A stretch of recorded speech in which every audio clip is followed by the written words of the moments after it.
ഷമീർ, പൊതുദർശനം അതിൻ്റെ അവസാന ഘട്ടത്തിലേക്ക് കടക്കുന്നതിൻ്റെ സൂചനകളാണ് എന്ന് തോന്നുന്നു. ഇപ്പോൾ സ്കൂളിലെ NCC കേഡറ്റ്സുകൾ അവന് ആദരാഞ്ജലികൾ അർപ്പിക്കുന്നതാണ് കാണുന്നത്. അല്പം മുമ്പ് ഒരു അധ്യാപകൻ അവനെ അവസാന വട്ടം അവൻ്റെ ജീവൻ്റെ തുടിപ്പിനെ അറിഞ്ഞ അധ്യാപകൻ കടന്നു പോകുന്നത് നമ്മൾ കണ്ടിരുന്നു.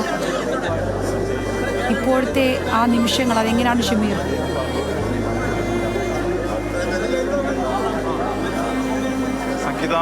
സംഗീത സൂചിപ്പിച്ചതുപോലെ തന്നെ അധ്യാപകൻ്റെ സൗണ്ട് ബൈറ്റ് ഉൾപ്പെടെ നമ്മൾ നൽകുകയും ചെയ്തിരുന്നു. അധ്യാപകനാണ് ഇത്തരത്തിൽ ഈ വീണുകിടന്ന കുഞ്ഞിനെ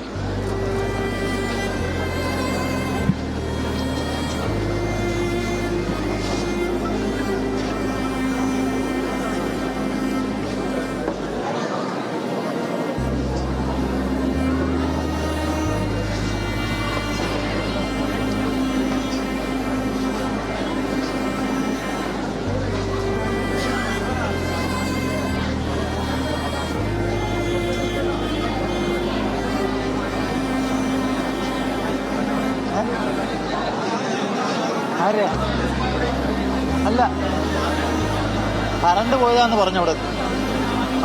UPS അവിടെ വർക്ക് ചെയ്യുന്നു.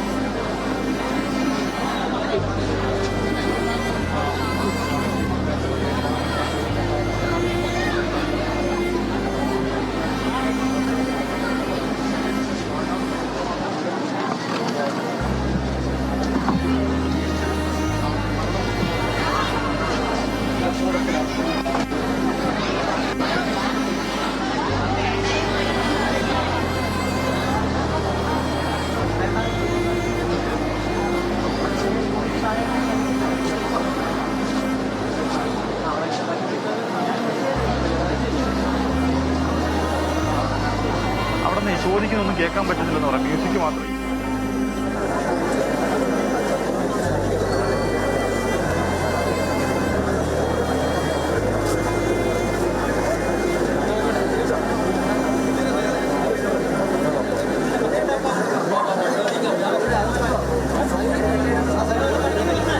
ഒരു പട്ടാളക്കാരനാകാനുള്ള മോഹവുമായിട്ടാണ് അവൻ സ്കൂൾ NCCയിൽ ചേർന്നത്. അങ്ങനെയാണ് തേവലസ്കര സ്കൂളിലേക്ക് മിഥുൻ എത്തുന്നതും. കേവലം കുറഞ്ഞ മാസങ്ങൾ മാത്രമേ ആയിട്ടുള്ളൂ മിഥുൻ തേവലക്കര സ്കൂളിലേക്ക് എത്തിയിട്ട്.